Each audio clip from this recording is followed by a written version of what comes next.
ഹിന്ദു പുരാണ പ്രകാരമുള്ള 8 ചിരഞ്ജീവികൾ ആരൊക്കെയാണെന്നാണ് ഈ വീഡിയോയിൽ പറയുന്നത്. വേദവ്യാസൻ ഹിന്ദു പുരാണങ്ങളിൽ പറയുന്ന ശ്രേഷ്ഠനായ ഋഷിവര്യനാണ് മഹാഭാരതത്തിൻ്റെ രചയിതാവായ വേദവ്യാസൻ.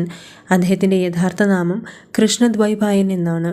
മുക്കുവ കന്യകയായ സത്യവതിയിൽ പരാശരമുനിക്ക് ജനിച്ച പുത്രനാണ് വ്യാസമുനി. വേദങ്ങളെ 4 ഭാഗങ്ങളായി വേർതിരിച്ചതിനാൽ അദ്ദേഹം വേദവ്യാസൻ എന്നറിയപ്പെട്ടു. 18 പുരാണങ്ങൾ രചിച്ചിട്ടുള്ളതായി കണക്കാക്കപ്പെടുന്നു.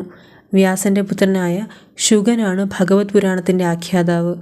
മാതാവായ സത്യവതിയിൽ ഹസ്തനപുരിയിലെ മഹാരാജാവ് ശന്തനുവിന് പിറന്ന പുത്രന്മാരായ വിചിത്രവീര്യനും ചിത്രാംഗതനും അകാലത്തിൽ മരണപ്പെട്ടപ്പോൾ തലമുറ അറ്റുപോകാതിരിക്കാൻ സത്യവതിയുടെ നിർബന്ധപ്രകാരം വ്യാസന് അംബികയിലും അംബാലികയിലും ദാസിയിലും ജനിച്ച പുത്രന്മാരാണ് ധൃതരാഷ്ട്രരും പാണ്ഡവും വിതുരരും. ദ്വാപരയുഗത്തിലും കലിയുഗത്തിലും നിലനിൽക്കുന്ന കാലം അത്രയും അനശ്വരനാണെന്നാണ് കരുതിപ്പോകുന്നത്.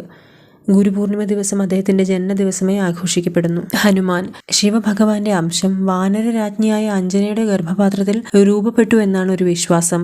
ആയതിനാൽ ഹനുമാൻ ശിവന്റെ ഒരു അംശമാണെന്നും കരുതപ്പെടുന്നുണ്ട്. പവനപുത്രൻ എന്നും ആഞ്ജനേയനെന്നും അറിയപ്പെട്ട അദ്ദേഹം ഹനുമാനായി മാറിയത് സൂര്യനെ വിഴുങ്ങാൻ പോയ നേരം ഇന്ദ്രന്റെ വജ്രായുധമേറ്റ് താടി മുറിഞ്ഞതിനാലാണ്.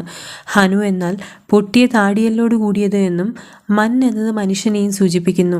സവിശേഷ ശക്തികൾ സ്വന്തമായിരുന്ന ഹനുമാൻ കുട്ടിക്കാലത്തെ വികൃതികൾ നിമിത്തം ഒരു സന്യാസിവര്യന്റെ ശാപത്തിന് പാത്രമാവുകയും ശക്തികൾ മറന്നുപോവുകയും ചെയ്തു.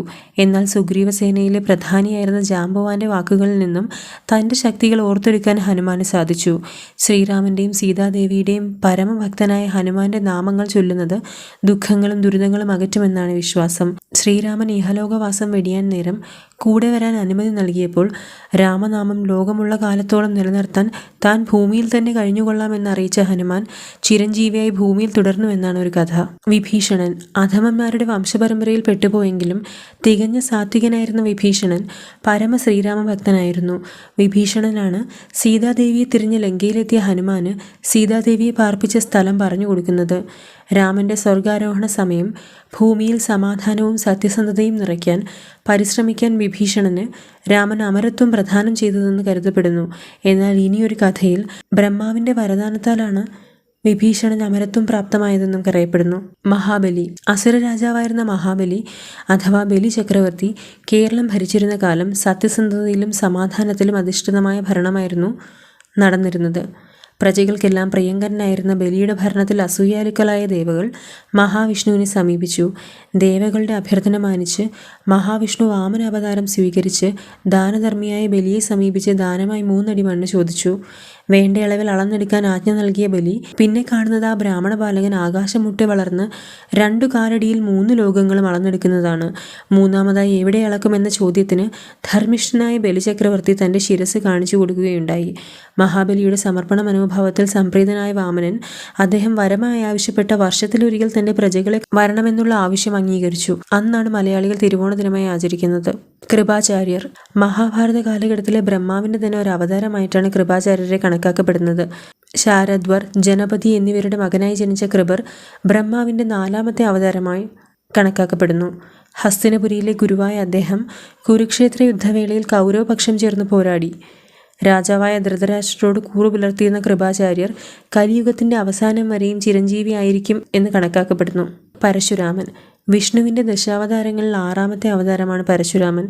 ബ്രാഹ്മണകുലത്തിൽ ജനിച്ച് അസ്ത്രവിദ്യ പഠിച്ച് മഹാദേവനിൽ നിന്ന് അമൂല്യ വിദ്യകളും ആയുധങ്ങളും സ്വന്തമാക്കി തിന്മകളെ എതിർത്തു പരശുരാമൻ. കലിയുഗത്തിന് അന്ത്യം കുറിക്കാനായി കൽക്കി എത്തുമ്പോൾ കൽക്കിയെ പരിശീലിപ്പിക്കുക എന്നതാണ് ചിരഞ്ജീവിയായ പരശുരാമന്റെ ലക്ഷ്യം.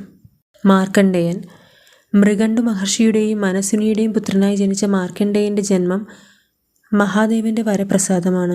16 വയസ്സുവരെ മാത്രം ആയുസ്സുണ്ടായിരുന്ന സർവജ്ഞാനിയായ മാർക്കണ്ഡേയനെ യമലോകത്തിലേക്ക് കൂട്ടിക്കൊണ്ടുപോകാൻ വന്ന യമധർമ്മനെ ശിവൻ ഇല്ലാതാക്കുകയും മാർക്കണ്ഡേയന് അമരത്വം വരമായി നൽകുകയും ചെയ്തു എന്നാണ് കഥ. അശ്വത്ഥാമാവ് പാണ്ഡവരുടെയും കൗരവരുടെയും ഗുരുവായ ദ്രോണർക്ക് ശിവനെ തപസ് ചെയ്ത് കിട്ടിയ പുത്രനാണ് അശ്വത്ഥാമാവ്. തിരുനെറ്റിയിൽ ചൂഡാമണിയോട് കൂടി ജനിച്ച കുട്ടിയായിരുന്നു അശ്വത്ഥാമാവ്. ഈ ചൂഡാമണി പല നിഗൂഢ ശക്തികളുടെയും ഉറവിടമായിരുന്നു.